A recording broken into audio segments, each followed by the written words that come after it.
So here we are, Blake, at Henri Matisse, the Cutouts at MoMA.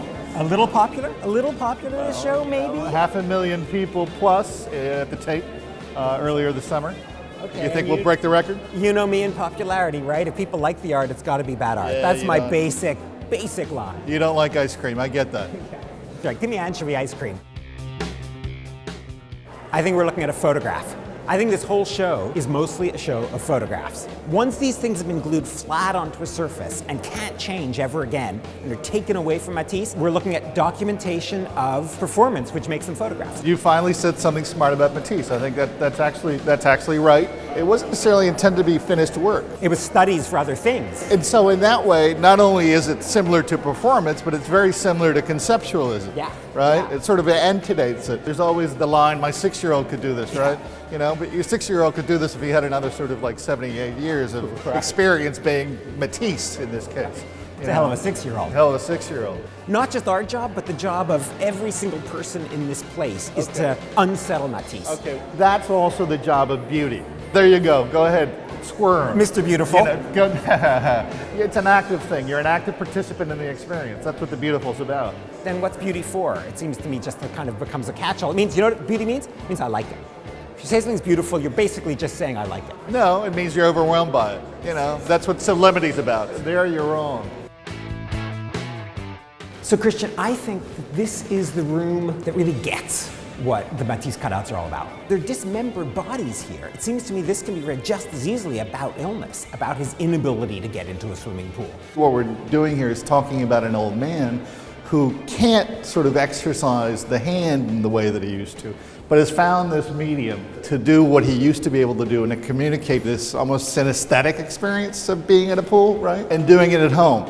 Sure, Christian, that's excellent. You've got cliches happening. I'm proud of you. That's very good. I'm much more interested in a reading that sees this old man undermining his own art, undermining the cliches, or taking the cliches so far that they start falling apart. The thing is that he managed to find a very tough way to put these kinds of experiences out in the world. And if it's tough, it undermines them at the same time. That's important for me.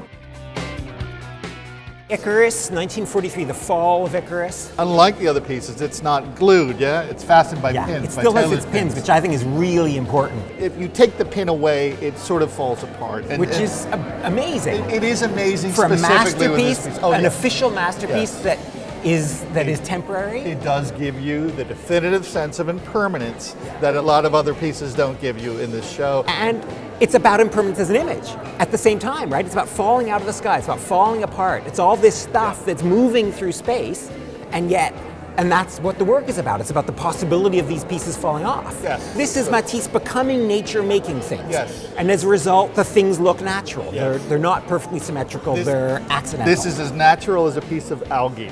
Right. Yeah. Right?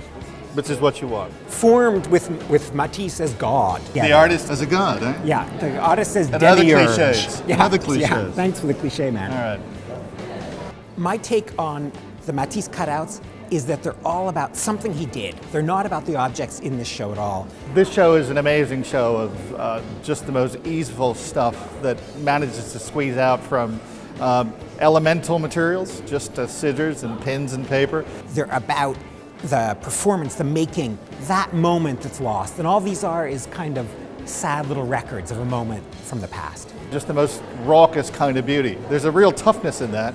And it's amazing that someone, particularly this genius, sort of like took these materials to these heights, frankly.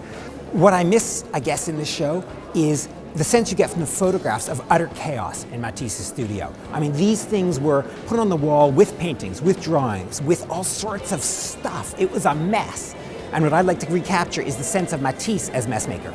I know Blake will freak out at the fact that he basically just talked in front of some cutout hearts, but I don't have any issue with that. I think that actually sort of makes these pieces stronger. Dealing with cliche, working through cliches for artists is often the point at which they're at their smartest. And I think Matisse proves that in this fantastic show.